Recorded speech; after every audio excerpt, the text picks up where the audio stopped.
Welcome to the Radiate Wellness Podcast. I'm your host, Christy Clemens Hoffman.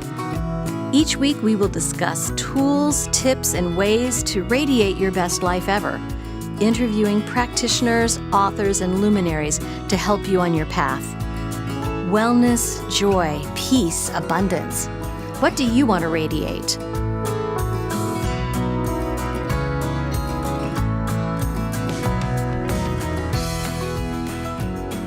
Hi, and welcome to the Radiate Wellness Podcast. Today we are visited by Caroline Blubaugh, who is obviously a singer-songwriter, voice of an angel, I tell you. I'm so happy to radiate harmony today.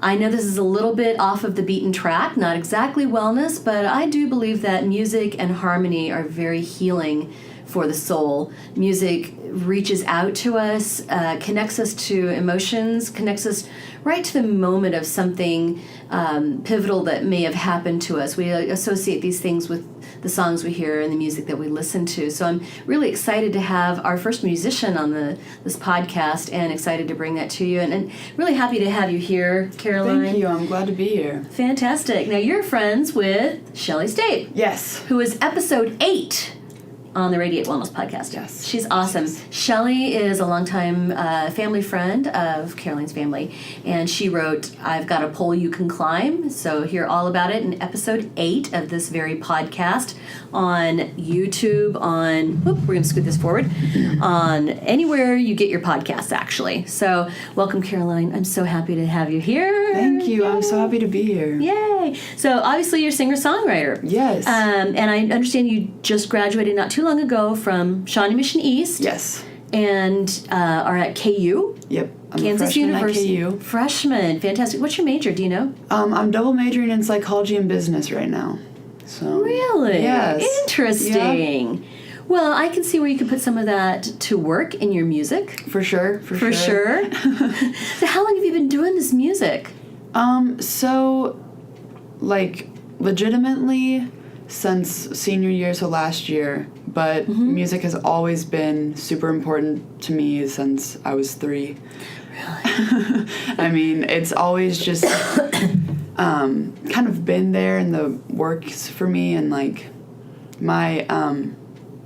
family was very, very musically inclined. My grandmother played the violin, piano, and she heavily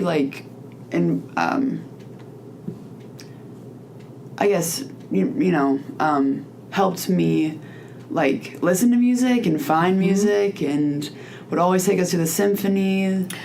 Really? Yep. So I grew up and went to the symphony, loved it, and the same influence coming from my dad, but from a different genre. So he would always he played guitar, and so he was the one who actually taught me the basics of guitar. Good. Yes, when I was 11. Really? 11? That's pretty young. Yeah, but then I kind of got past his level and started to teach myself, and started kind of finding myself in the guitar rather than him teaching me stuff. But, yeah. Did you ever dabble in other instruments as well? I did. I actually learned 6, technically. Really? Yeah.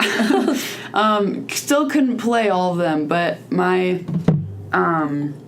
I was little, I really, really wanted to play the drums. That was my dream. I did not want to do anything else in the world except for play the drums. I still kind of do secretly. But my dad said that the only way he would pay for drum lessons is if I learned 2 solo instruments. So then I learned 6. Wow. Wow. So I started off with the harmonica for 1 year, and then I dabbled in the violin, clarinet, saxophone, a little bit of piano, and then of course I was rooted in the guitar. And there's a lot of rhythm in guitar, and I think that's why I loved it so much. And I did all these melodic instruments and finding a voice, but I think that the guitar is one of the most versatile in rhythm and melody. Oh, absolutely. It's so portable, too. Oh, yeah. Yeah. Oh, yeah. Yeah, it's better than a saxophone sometimes. Right. Yeah. Or a drum kit. Or a drum kit, that's true. Right, but so portable. And that's quite a few instruments. Did you have teachers along the way? Yeah, so the harmonica I took at this local music shop called the Tune Shop. I remember the Tune Shop in Prairie Village. Yep. Yeah. Down in the basement, you go down, and I'd see, was it Harv or something? He was this big old, like, burly man with a beard, and I would sit down there just playing old Susanna on the harmonica. Oh, my gosh. And then I joined my school's, like, we had strings, was what we called it. Sure. It was not orchestra. Okay. It was just violin, cello, and viola, the other one. Right. So you played with that. Played with that for 1 year. Decided, I was like, no. You know. Then I tried clarinet. And I was like, this is kind of boring. But then, as I went into woodwinds, I was like, well, I can do saxophone now. Right. So then I did saxophone into middle school. And then I just. Right. But all that time, guitar was happening. So. Of course. I mean, that's something you can just pick up and noodle anytime you want. Absolutely. And it's in your room. You can just, and it's so easy just sitting there. You don't have to put all the pieces together. I mean, with the saxophone, you have to put the mouthpiece on. And, you know. Empty out the spit. I remember that, right, in band class. So, yeah, that's something that I think that for people who play the guitar, it kind of brings a comfort. It's something to do with your hands, something to occupy your soul while you're sitting there practicing. And then when did the songwriting come in? So the songwriting came in, I wasn't, in 8th grade I was really not comfortable with my voice. So I would do covers and stuff in my room, but I would never let my parents hear. I would never want anyone to hear me sing. I was very singing shy. But I'd play guitar for anyone. I didn't feel shy about that. There's something about, like, making your, showing your voice is a vulnerable thing. And so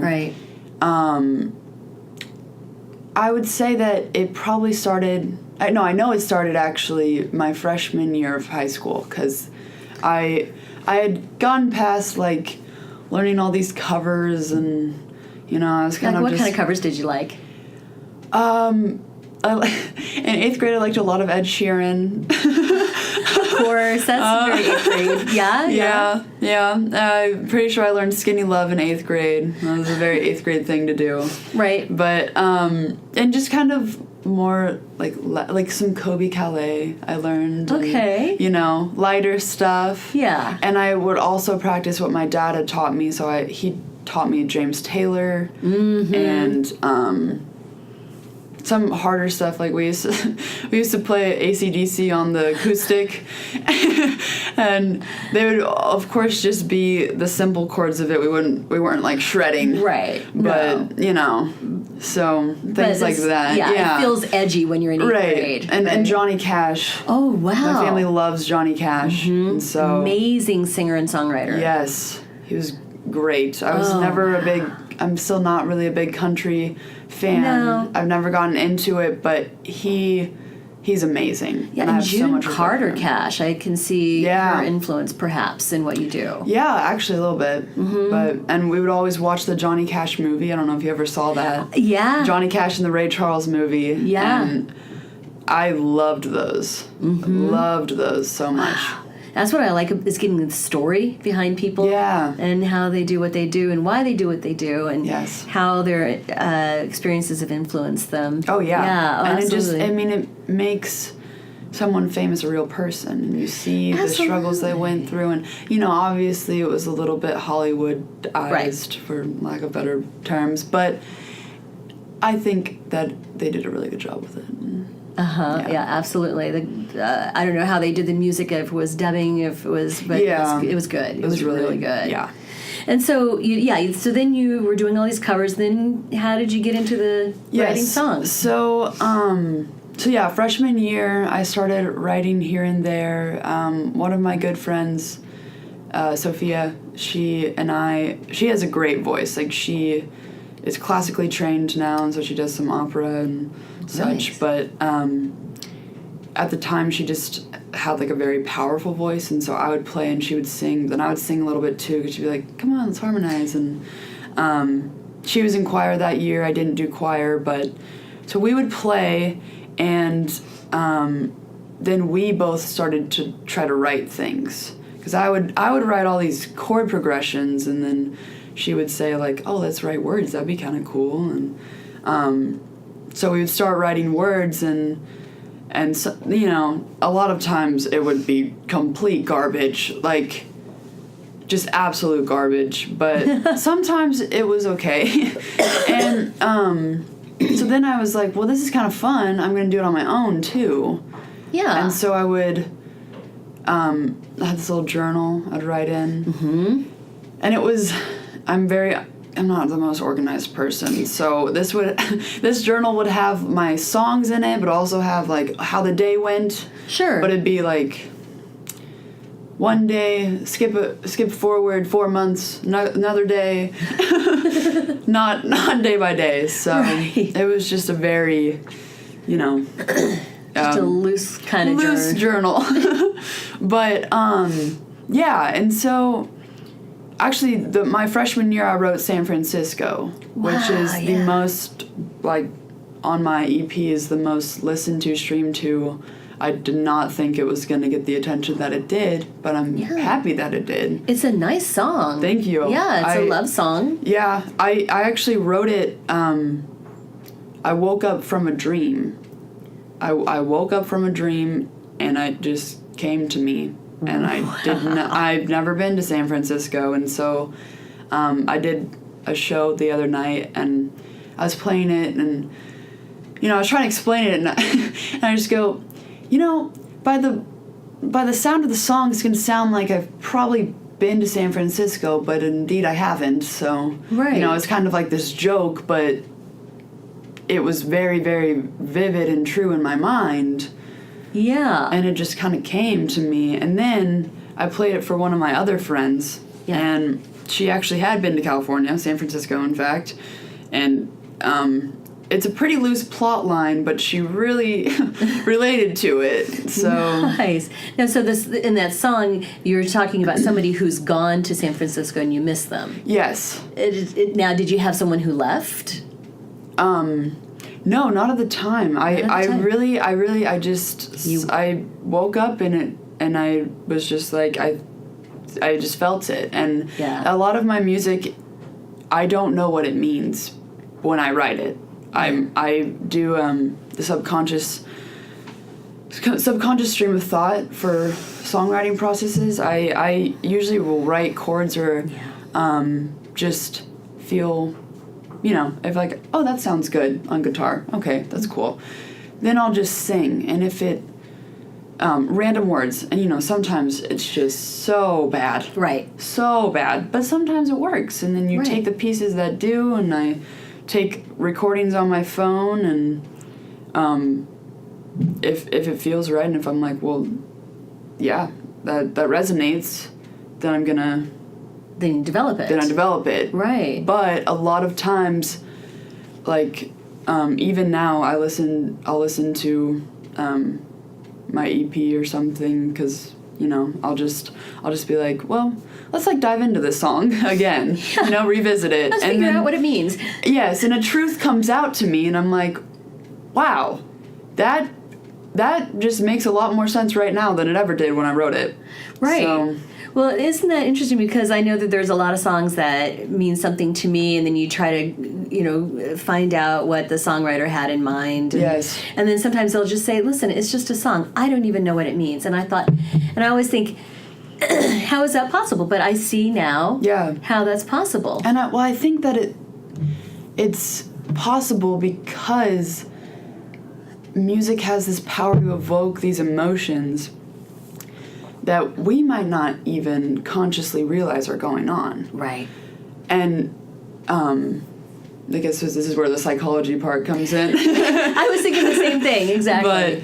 But, yeah, and so that's why there's so much power to it. Mm-hmm. And as a singer-songwriter, when you're just kind of pouring out maybe your heart, but maybe just something that's stuck in you. Right. An archetype or, some sort of allegory, some story that's part of the collective consciousness. Exactly. And then, after the fact, you realize it means way more to you than you even knew. And I have written songs with the intent, like I know what they're about when I'm writing them too. Right. But I tend to lean the other way.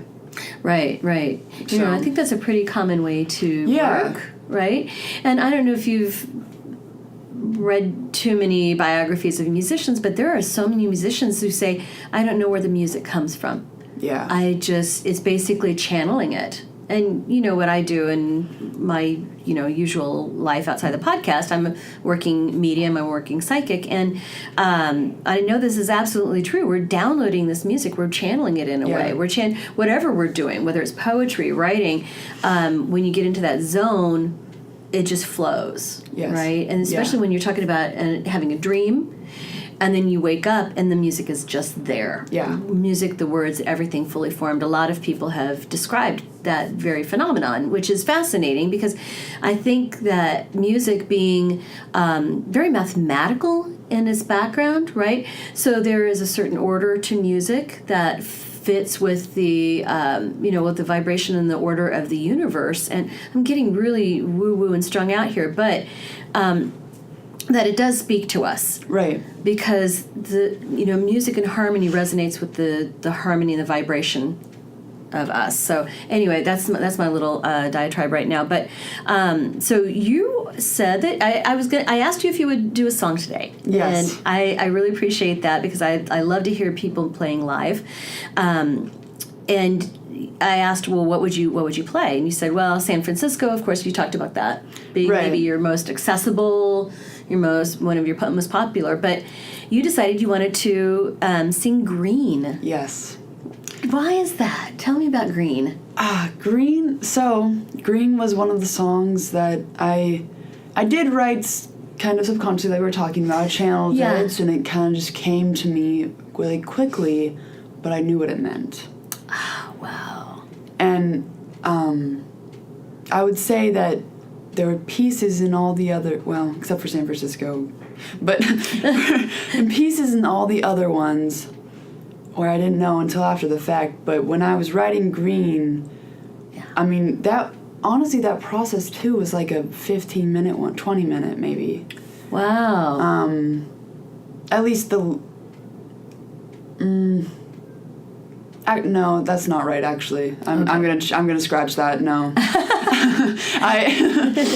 the chords were, but that was never mind. That was not because now that I'm thinking about it, I actually developed it more and more. I was a lifeguard the summer I wrote it, and I would sing on stand. I would have it in my head. Of course, right. And I would just be like, Yeah. Right. It's kind of downtime. You're alert and you're vigilant, but you're looking, but no one can hear you when you're up in the stand. Absolutely. And you're thinking, daydreaming to yourself, scanning the water, and absolutely, and get lost in your thoughts. Yeah. So you had some time to work on it. Yes. Right. So that I scratched that. That was my bad, but. Well, so many. You've got so many songs. They probably jumble together. Yes. Right. And your processes jumbled together. So you worked on it over time. And what was your inspiration for this song? So at the beginning of the song, I say, "This is Green." It's a love song, and so it's symbolizes an organic love. Nice. And kind of just this dreamy, innocent love that I think that, like, true, easy love should feel like. Yeah. And I've definitely been there, and it was definitely about, someone very special to me. Yeah. But I didn't feel like, a lot of love songs have the name of someone. Or you can kind of tell. Yeah. But and I wrote it for someone, right. But I didn't want it to be like identifiable or yes, something? Yes. Right. And so I tried to evoke this emotion of green and this feeling of love and innocent love and pure love, like through the song. It was originally supposed to be it was going to be produced, and then we actually lost. This is a kind of a long story that we can get into later, but we the hard drive crashed, so we lost the work, and we had done green, a lot of green, and then but that was not the intent that I had. It was kind of the silver lining of I want it to be organic. I want it to be acoustic because it sounds like the universe wanted that too. Yes. Oh yeah, for sure. Because it was, the person that I wrote it and sang it for originally, it was like this. It was just, hey, this is it. This is what's in my heart. This is what's in my heart right now, and I know that, and I don't know what's gonna happen, but this is how I feel, and. Did you get to perform it for them? I did, yeah. And I did. Was there a reaction? There was, yeah. What you thought it would be? Yes. Okay, good. Yes, okay, it's a good but complicated story, but good reaction. Yes, good. Right. And and so I kind of identify them as love. Yeah. So, and of course, there's a lot of little.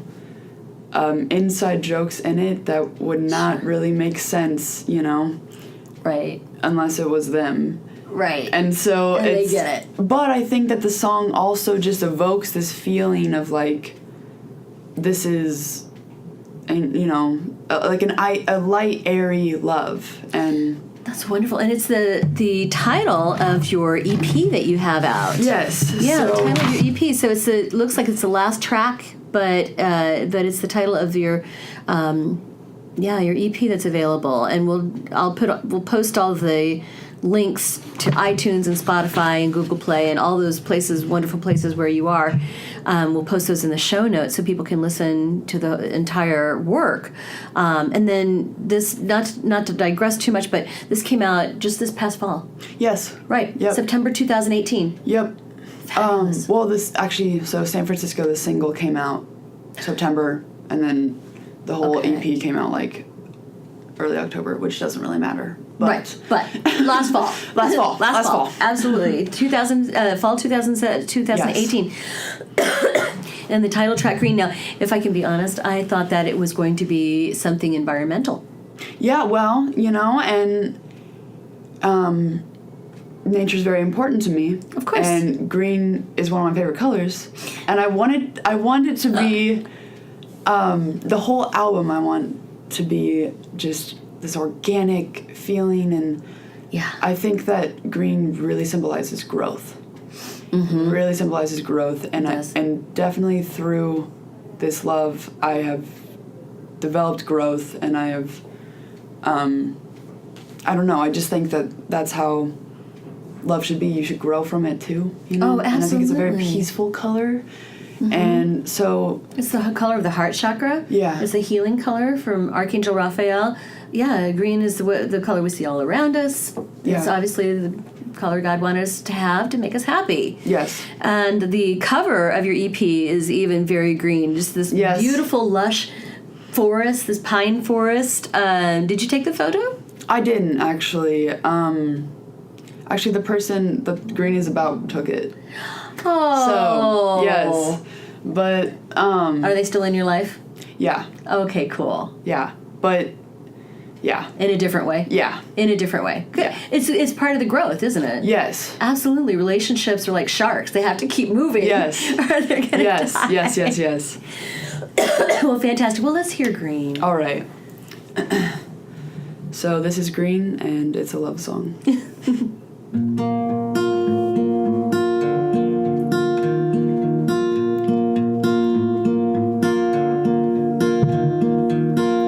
Hey love, how's it going? Look, I wrote you the song.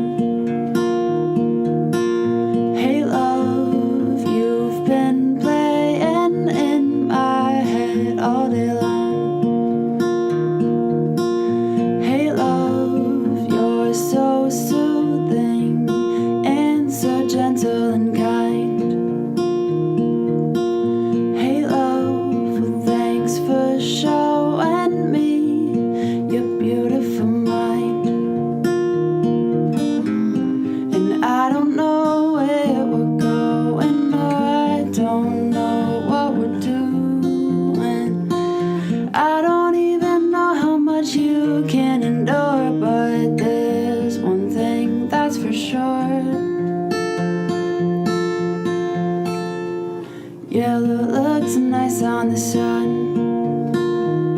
Blue flows well with the sea. Purple looks good on a dinosaur, but your green's the best I've seen before. Yeah, your green's the best I've seen before. Your green's the best I've seen before. Yeah, your green's the best I've seen before.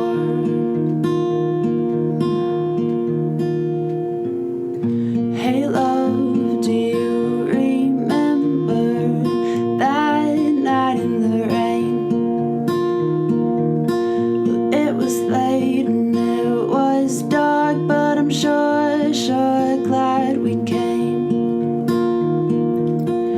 Hey love, do you remember when we discovered the world? Well, there's a lot more to come, yes I know it will. And I don't know where we're going, no I don't know what we're doing. I don't even know how much you can endure, but there's one thing that's for sure. Yellow looks nice on the sun. Blue flows well with the sea. Purple looks good on a dinosaur, but your green's the best I've seen before. Yeah, your green's the best I've seen before. Your green's the best I've seen before. Yeah, your green's the best I've seen before. Well, yellow looks nice on the sun. Blue flows well with the sea. Purple looks good on a dinosaur, but love, it's you and me. Oh, love, it's you and me. Oh, love, it's you and me. Oh, love, it's you and me. Ooh, that's lovely. Thank you. Kind of got teary there. Ooh. Yeah, I was listening to that this morning, and it just really just affected me. And music does that, you know. That's just lovely. Do you just Thank connect you. with? You're welcome. Do you connect with it the same way each time you play it? Do you think? You know, I do. It takes me back to this feeling that Innocence. yes, innocence and this love that's so good and pure, but, Yeah. there's also that growth, and I think that's why I named the whole thing green, because yes, the root of that of love is this bubbly, airy little cloud of light, but life gets in a lot of ways, and Right. and there's that through growth, it. and yeah. I know, because so many times people will get stuck in that emotion, or they get stuck there. I know Edgar Allan Poe, not to get too nerdy, but he wrote Annabel Lee about this very innocent love of as a child, and she died. I don't know if he ever got over it. Again, getting very, very nerdy, but sometimes people just get stuck there, and we've got to have growth. Yeah. And so then you've got also on this EP you've got San Francisco, which is you didn't intend it to be that way, but a love song too. Yeah. Right? Yeah, and it honestly, I mean, I did imagine like actually San Francisco and the bridge and all this, Sure. but it could, I mean, it doesn't have to be a place. It can be this It's a metaphor. and Right. and it's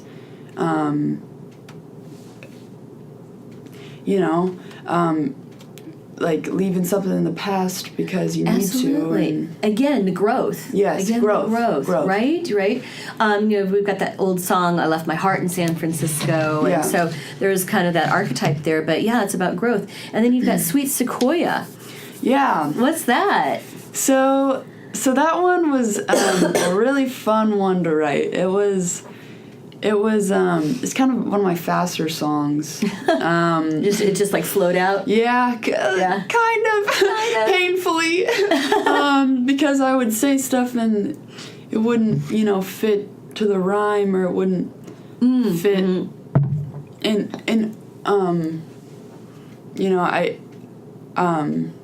I wrote it, and I wrote it after I actually went to this church service, and interesting. I'm pretty loosely Christian, but I would say more spiritual rather than right. I love religion, and and I respect it, and I see a lot of truth in a lot of religions, but right. Yeah. It's just too refining for one dog. Yes. Right. Yes. And so I'm at this church service, and he's talking about a sequoia tree, and how a sequoia tree is kind of like God or life, and how you have your these big roots. You have these huge roots and this trunk that's so strong and so powerful, and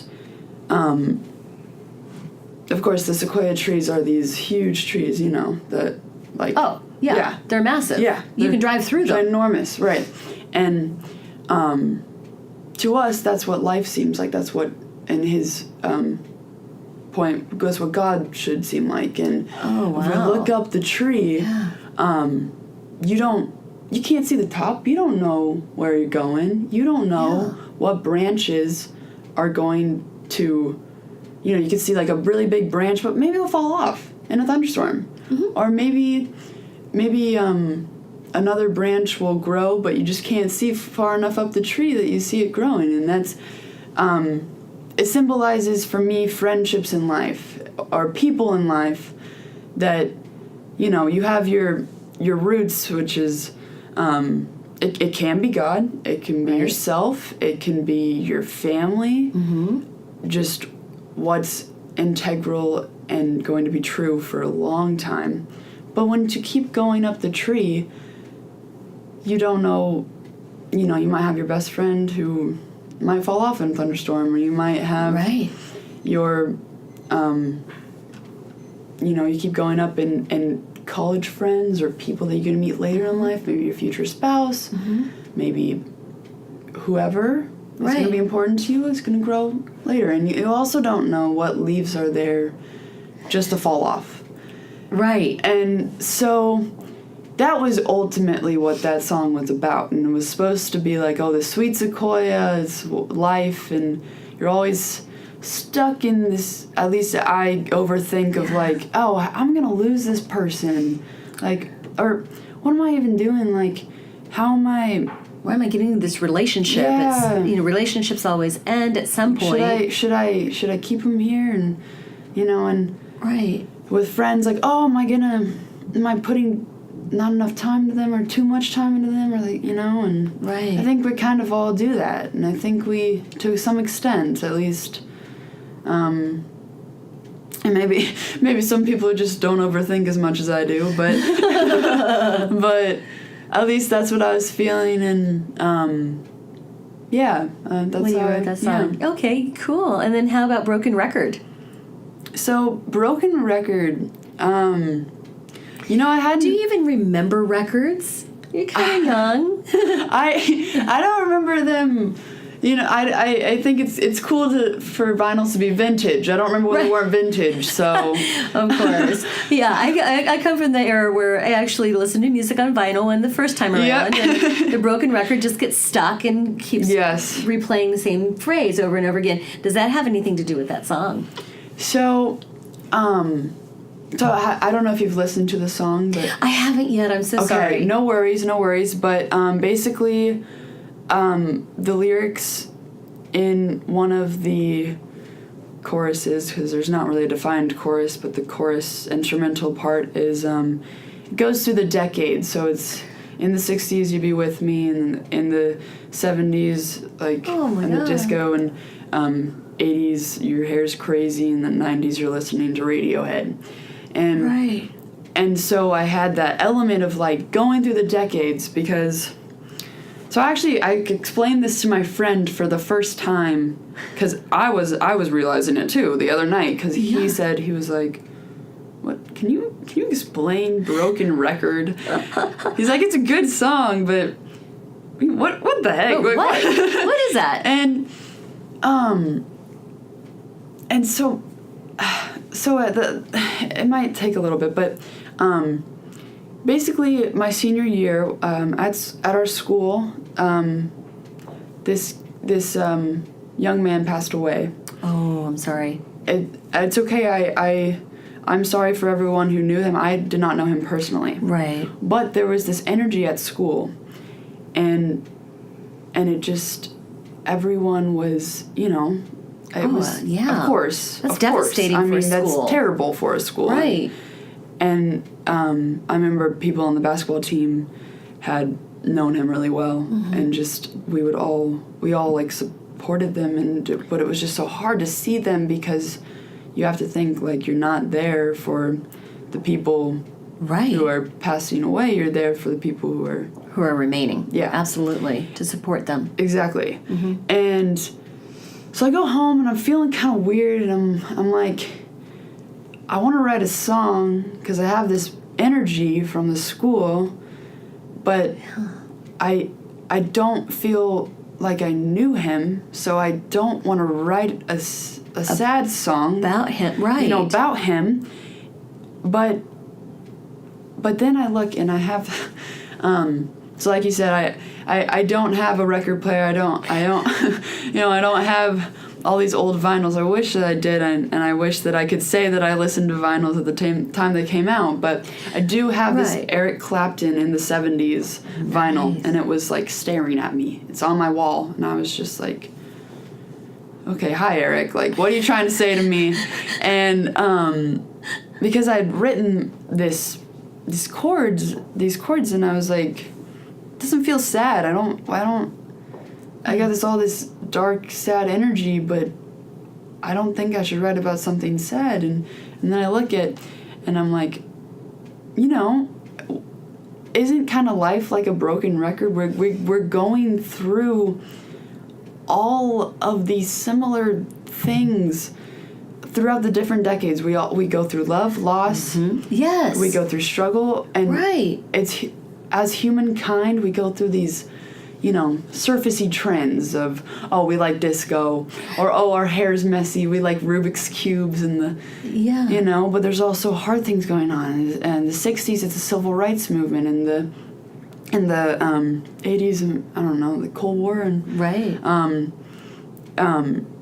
but we as humans are never going to stop supporting each other, and we're never going to stop, going up to the girl on our basketball team who's the one mourning, and all being there holding her hand, and and we shouldn't, because that's human nature, and that's love. That's love right there. And so simple. Yes. And so I wrote this song, and it kind of talks about how like we're so engraved in this day and age. It's one of the lyrics actually, and always like fighting is like all this struggle, but we should just focus on what our human nature is. Oh, I love that. And because everything changed through decades except for love, and except for struggles too, but just different types, and the archetype themselves as different things. So we may go through these same cycles, and cycles kind of like a broken record, but it's like there are opportunities for growth, opportunities to move forward, opportunities to love, show compassion. Good. And it kind of came across as like a more love song, but it was not really intended to be as romantic love as it sounds. Right. But that kind of gets the point across more. If it's romantic sometimes. People can kind of latch onto that, right? But it's broader. More, yes, it's intended to be a lot broader. Oh, that's wonderful. I know that any loss of a student in high school is just devastating, because that's often the first glimpse that these students have of losing someone who's actually a peer. Yeah. And that can be rough. All right, then the song Tides. So Tides it actually used to be called Frozen. And we ex-nayed that. We were Thank you. we do not want to be here in this Let It Go, great movie, love it and all, but I do not want to get this backlash. No. Well, and when somebody Googles it, you don't want Disney to come up, right? Yeah. Okay, so Tides. So Tides. So I actually wrote it sophomore year, stream of conscious again. Yeah. Love it. And I wrote the basis of it, and so I made it very guitar heavy. So there's a not guitar heavy actually, but just there's a big finger picking pattern in it. There's a lot of it's more complex on guitar than the other ones, I would say, and it's kind of this struggle song. It was intended to first be I don't know if you've listened to it either, but it's... Sorry. No, it's okay. It's a okay. little bit, but it's been a few weeks. It's okay. It's basically I don't know what to do. I don't know where I'm going. I don't know where I even should go. Yeah. This feeling that a lot of people feel, especially I think my age group, but in any age group, what's the purpose? What are we doing? And right. And we get so stuck in our heads, and it's kind of a sadder song. It's supposed to be slower. Yeah. And so I had originally wrote it to be can I just be frozen? Can I just stop? Can I just stay here in this moment? Yeah. And it was actually heavily inspired by Stop This Train by John Mayer. Yeah. So, and I don't think maybe consciously, but after then I was whoa, that's kind of... Because I really liked that song the time I was writing it. Yeah. And then after the fact I was well, that's interesting. Yeah.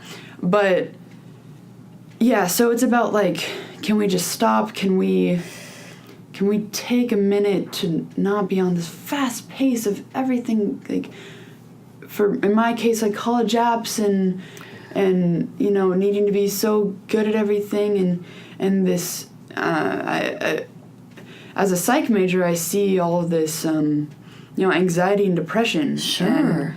And that's just honestly kind of normalized, which is not. It is. And it's very common in. It really is. I think it's an epidemic among young people. It is, and I mean, I don't even have to be a psych major to know that. No, absolutely. You just have to be aware. Yeah. Yeah, seriously. Yeah, absolutely. So that song's about this kind of anxiety and angst of wish things didn't go so fast. Mm-hmm. Right. And it kind of also touches on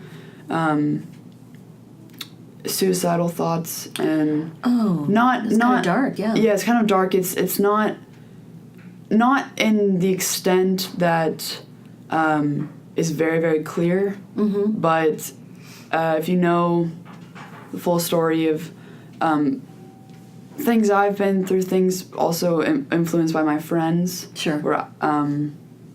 Because it was originally supposed to just be a struggling song, and we changed it, actually. My producer was rewrite the chorus. I think you should rewrite the chorus from a second-hand point of view. So the verse is this girl, or this whoever... Right. person is struggling, feeling that, which I've been through, my friends have been through too. Sure. Then flip the switch when the guitar changes, when the chorus comes. Mm-hmm. The lyrics are don't waste your time and try to remember when the lights were still on and everything was simple. Yeah. It's don't let the tides take you too far from shore. So just, lovely. I'm here. Yeah. And it's kind of, we actually changed the sound even. Yeah. We mixed it so it would be this sound, and then when it changes, it just goes to this sound. Lovely. And yeah, so that's it's a conversation. It's a conversation. Oh, I like that. And it was a conversation between me and myself, but it was a conversation between me and my friend, or my friend and it goes any way. Absolutely. Every way. And to anyone who's having a hard time like that. Oh, like I'm empathizing with you right there. I know what you feel. Yeah. But also see the other side. Right, absolutely. Well, that sounds very, just like full of growth, full of potential, et cetera, et cetera. So you obviously had a producer. Was that here in Kansas City?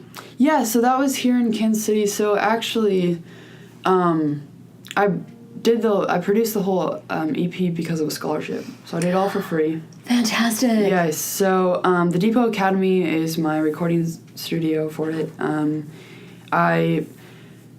One of the teachers at my high school actually was a rapper, and he and his producer buddy, Conductor Williams is his name, which is like he's more rap based, beats based, and so, but he's a great guy. I love him so much. He's taught me just so much, and I'm so grateful for him. But so they started the Depot Academy, which is a nonprofit organization that helps students or really just kind of kids. They're trying to get to the inner city, but it was their first year doing it, so it was kind of just anyone in Kansas City. Pilot, right. And Mr. Moo, which is the teacher who raps. Yes. He's written it. Yeah. Okay. Doesn't he? Oh, no, okay. I'm thinking of Dr. Moo. Never mind. Who wrote the book Snippets. And I'm not he's quite a chiropractor. Sure. Okay. Totally different guy. Totally different, but I'm sure he's great too. Yeah. But anyway, so he told me to apply for the scholarship. So all I had to do was write this essay, and so I wrote about what music has meant to me in the past, and kind of a little bit what we touched on, and the whole dad drum story, James Taylor sort of thing. And I sent in a video, and me and this other girl won the scholarship, and I don't know if she's actually released her work yet. Is she also based in Kansas City? She's based in Kansas City. Okay, she's a UMKC student. Okay, so this is for Kansas City yes, folks? for Kansas City folks. The Depot Academy basically gave me the opportunity to work with Conductor Williams, which is a producer, for free. And then also I worked with a songwriter. So I would write in my room, and I had all these things written, but we would go and have sessions, and he honestly was the one who helped me realize what my songs were about. That's fantastic. And, like, more so. And he helped me with a lot of, like, emotional work in my songs, and, like, really dissecting them and what every single little word means, and not just like, oh, yeah, this sounds good, which, Right. And he would say, make little changes, like, let's change this A minor to an A sus and see how that sounds. And he wouldn't do it in like you need to change it to this. He would say, let's see how it sounds. Let's test that. And so he still let you have the ownership over it. I had creative control. Yeah. But he was amazing. Right. Amazing. Yeah, I find with so many people who are gaining success, who have success, it's always somebody who's there. Kind of guides them and mentors them. Yeah. Right. So I would say both of them did that. Fantastic. Both of them did that in different ways. I learned so much about the actual production of music, mixing. Yes. And so you went to a recording studio here in town. So Conductor Williams' recording studio, because he's recorded other artists. Mostly a rap genre, mostly hip-hop rap genre. So I think it was kind of interesting for both of us working together. Exactly. It was kind of fresh for him, right. In a little ways, but, I also think that it added this cool element because Broken Record has these kind of harder beats, which... And... I don't...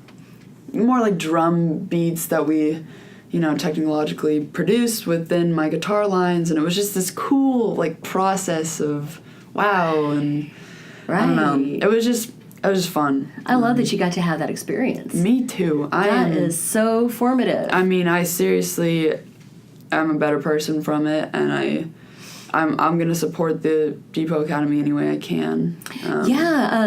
Send me a link. We'll put the link in the show notes. I think that's a great thing to let other people know about. Somebody who also might be an aspiring singer-songwriter. Yes. Performer.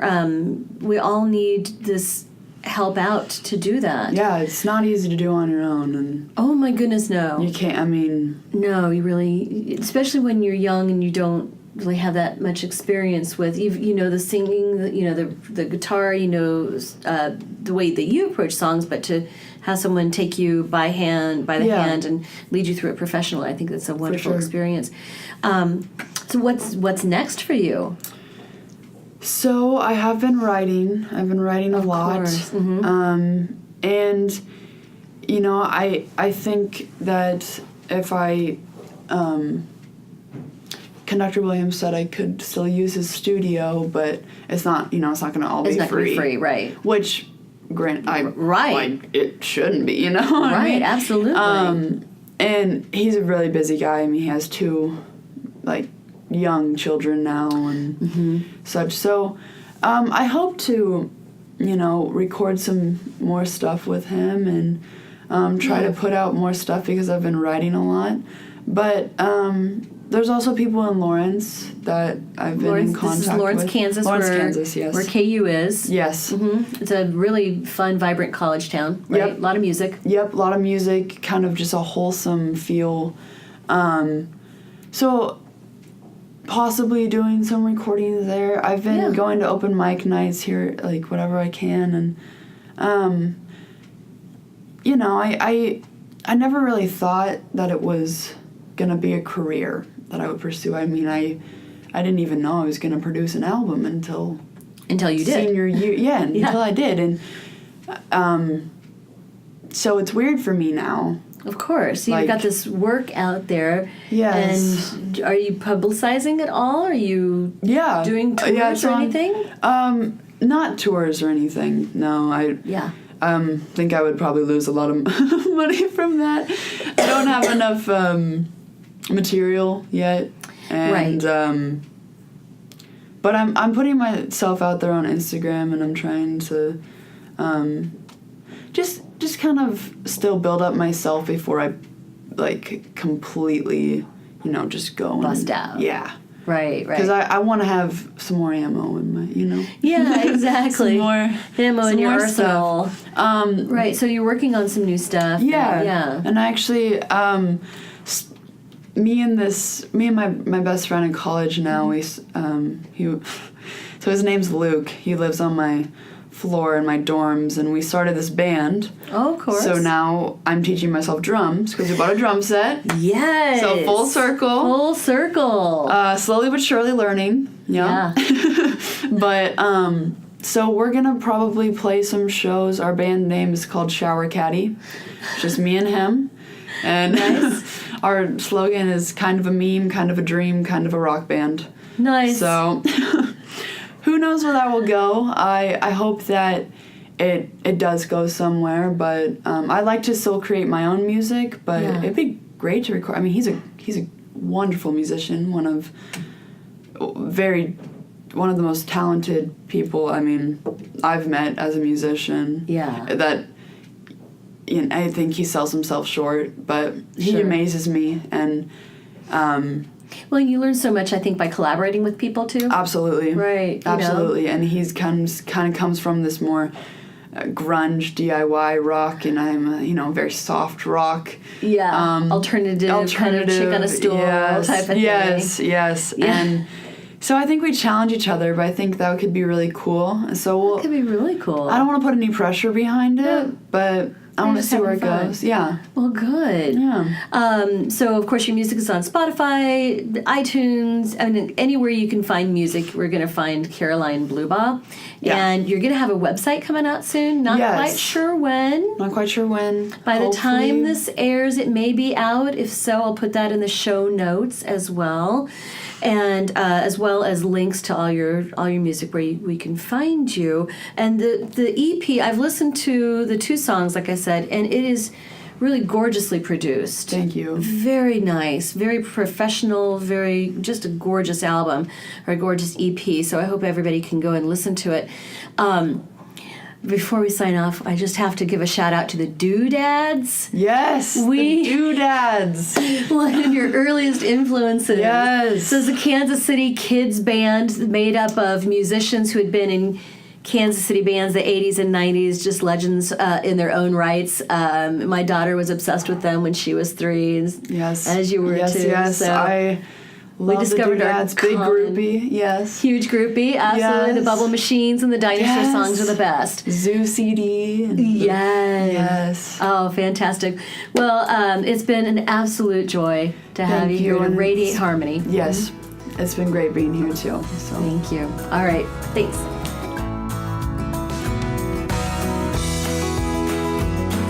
Radiate Wellness is a community of holistic and alternative healers and consultants based in the Kansas City area, dedicated to helping you create spiritual, energetic, and physical well-being.